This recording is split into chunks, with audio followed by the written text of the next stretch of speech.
Hello, welcome back to as told by Sinjini. আজকে তোমাদের সাথে আমার গুজরাট ট্রাভেল সিরিজের এপিসোড 3 শেয়ার করব। 27শে জানুয়ারি 2026 মঙ্গলবার আমরা দ্বারকা সাইট সিইং স্টার্ট করলাম নাগেশ্বর জ্যোতির্লিঙ্গ দিয়ে। আমাদের দ্বারকার দ্বিতীয় দিন। আমরা সকালবেলা ব্রেকফাস্ট করে চলে এসেছি এই নাগেশ্বর মন্দিরে। আমরা আমাদের গুজরাট ট্রিপে আজকে একটা জ্যোতির্লিঙ্গ দেখবো, নাগেশ্বর জ্যোতির্লিঙ্গ, আর আগামীকালও একটা জ্যোতির্লিঙ্গ দেখবো, সেটা হচ্ছে সোমনাথ। শিবপুরাণ অনুসারে নাগেশ্বর মহাদেব সাপের কামড় এবং বিষ থেকে রক্ষা করার ক্ষমতার জন্য পরিচিত।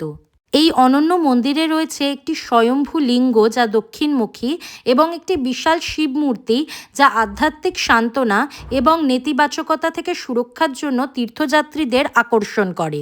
নাগেশ্বর মন্দির প্রাচীন দ্বারকা বনের সাথে সম্পর্কিত, যেখানে ভগবান শিব তাঁর ভক্ত সুপ্রিয়াকে দ্বারকা রাক্ষস থেকে রক্ষা করার জন্য আবির্ভূত হয়েছিলেন। বলা হয় যে এখানে পুজো করলে সমস্ত বিষ এবং পার্থিব মন্দ থেকে, বিশেষ করে সাপের বিষ থেকে সুরক্ষা পাওয়া যায়। পবিত্র নাগেশ্বর শিবলিঙ্গ দ্বারকা শিলাপাথর থেকে খোদাই করা হয়েছে এবং ছোট্ট চক্রসহ এটি ত্রিমুখী রুদ্রাক্ষের অনুরূপ। মূল মন্দির প্রাঙ্গণে প্রবেশ করার জন্য মেয়েদের আমি সেরকম ড্রেস কোড দেখলাম না। শাড়ি, সালোয়ার কামিজ, চুড়িদার বা এমন ড্রেস যাতে হাত ও পা ঢাকা থাকে সেই রকম ড্রেস পরাই ভালো। তবে হ্যাঁ, ছেলেদের যদি শিবলিঙ্গে জল ঢালতে হয় তাহলে কিন্তু তাদেরকে খালি গায়ে যেতে হবে এবং ধুতি পরে নিতে হবে। মন্দিরের ভিতরের একটা কাউন্টার থেকেই আমরা টাকা দিয়ে কুপন নিয়ে নিয়েছিলাম, যেই কুপনটা দেখিয়ে আমরা পুজোর সামগ্রী কিনেছিলাম এবং একজন পুরোহিতের নির্দেশনায় কিন্তু আমি আর মাম্মাম অভিষেকে অংশগ্রহণ করেছিলাম। জল অভিষেক যেটা সেইটা করলাম, আমি আর মাম্মাম গিয়েছিলাম। ভীষণ ভালো লাগলো, খুব ভালো করে আমরা পুজো দিয়েছি। ঠাকুরের কাছে যা মনস্কামনা ছিল সেগুলো আমরা করেছি, খুব সুষ্ঠুভাবে পুজো দিতে পেরেছি। ওখানে যতজনকে ওরা ভেতরে বসাতে পারছিল ততজনকেই নিয়ে যাচ্ছিল, আর নিজেদেরকে নামগোত্র বলতে হচ্ছিল, আর নিষ্ঠাভাবে পুজোটা দেওয়া হয়েছে। ঠাকুর খুব নিষ্ঠাভাবে দিয়েছে। খুব ভালো লাগলো, খুব ভালো লাগলো। নাগেশ্বর মন্দির ভোর 6টা থেকে রাত 9টা অবধি খোলা থাকে। মহাশিবরাত্রি এবং শ্রাবণ মাসে এখানে কিন্তু প্রচুর ভিড় হয়। নাগেশ্বর মন্দিরের কাছে ধ্যানমগ্ন ভঙ্গিতে ভগবান শিবের যে 80 ফুট লম্বা মূর্তিটা রয়েছে, সেটা এই মন্দিরকে একটি শান্তিপূর্ণ এবং আধ্যাত্মিক পরিবেশ প্রদান করে। নাগেশ্বর জ্যোতির্লিঙ্গ দর্শন হলে আমরা চলে যাই গোপী তালাবে। দ্বারকার মূল শহর থেকে প্রায় 20 কিলোমিটার দূরে অবস্থিত গোপী তালাব। এটি বৃন্দাবনের গোপীদের সাথে বিখ্যাতভাবে জড়িত, যারা পৌরাণিক কাহিনী অনুসারে এখানে তাদের জীবন উৎসর্গ করে ঈশ্বরের সাথে মিশে গিয়েছিলেন। এখান থেকে তোমরা গোপীচন্দন কিনতে পারো, যা হলুদ কাদামাটি দিয়ে তৈরি। গোপী তালাব দেখা হয়ে গেলে আমরা গাড়ি করে চলে আসি বেট দ্বারকাতে। বেট দ্বারকাতে রয়েছে প্রধান দ্বারকাধীশ মন্দির, হনুমানজির মন্দির আর চন্দ্র মন্দির।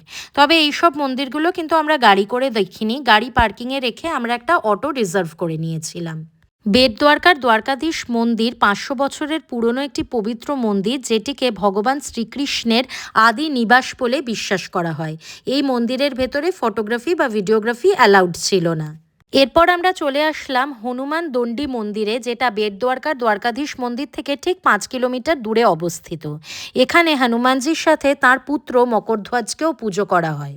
রাবণের লঙ্কা পোড়ানোর পর হনুমান যখন সমুদ্রে শীতল স্নান করেছিলেন, তখন ভগবান হনুমানের ঘামের এক ফোঁটা একটি বিশাল মাছের মুখে পড়েছিল।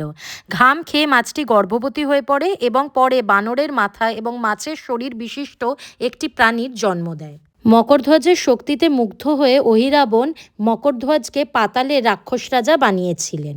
রামায়ণের যুদ্ধের সময় যখন অহিরাবণ ভগবান রাম এবং লক্ষ্মণকে অপহরণ করেছিলেন, হনুমান তাদের উদ্ধার করতে গিয়ে মকরধ্বজের মুখোমুখি হয়েছিলেন। মকরধ্বজ তখন নিজেকে হনুমানজির পুত্র হিসেবেই পরিচয় দিয়েছিলেন। হনুমান দণ্ডী মন্দির দেখা হয়ে গেলে আমরা চলে যাই চন্দ্র মন্দির দেখতে।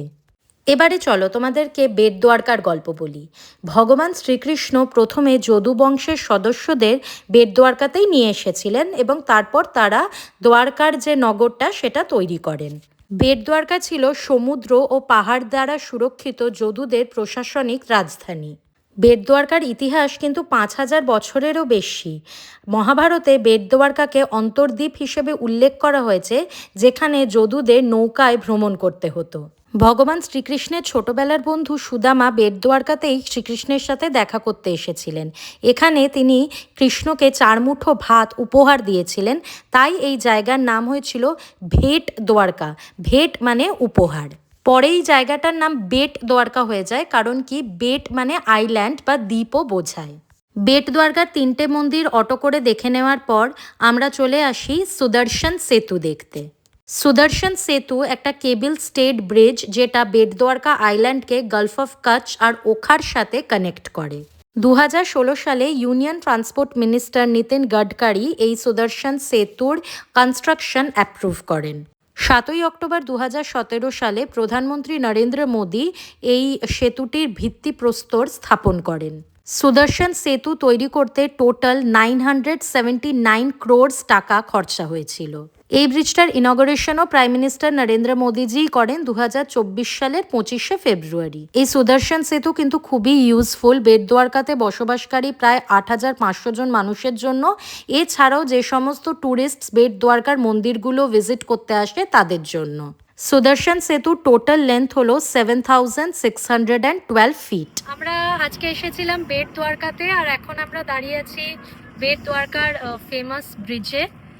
আর তোমরা যখন এখানে আসবে তখন দেখতে পাবে যে এইখানে ব্রিজটা পেরিয়ে গেলে কিন্তু তোমাদের গাড়ি ছেড়ে দিতে হবে। আর মন্দির দর্শনের জন্য দ্বারকাধীশ, তারপর কি ছিল, হনুমানজির মন্দির, আর আরেকটা চন্দ্র মন্দির, হ্যাঁ, এই 3টে মন্দির দর্শন করার জন্য তোমাদের আলাদা করে অটো বা টোটো নিতে হবে।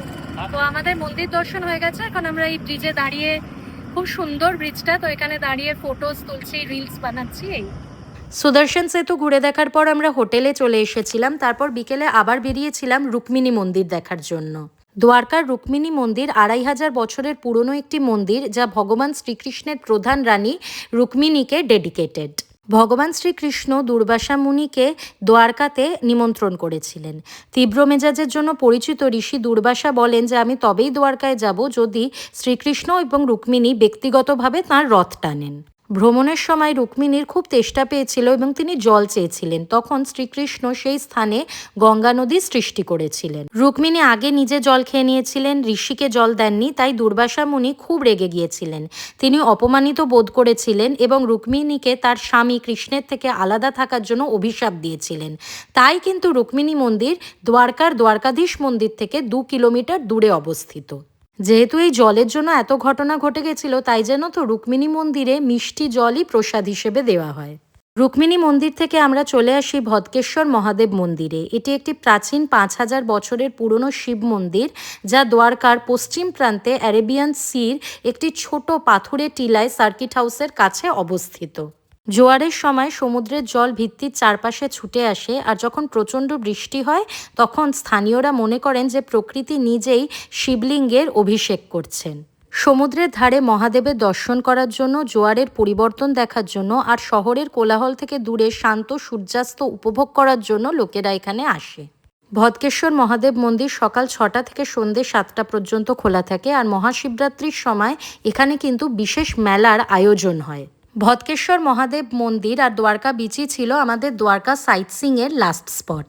দ্বারকা ভগবান শ্রীকৃষ্ণের রাজ্যে আসতে পেরে আমি ভীষণ খুশি। তোমাদের যদি এই ভিডিওটা ভালো লেগে থাকে, then please make sure to like and also subscribe.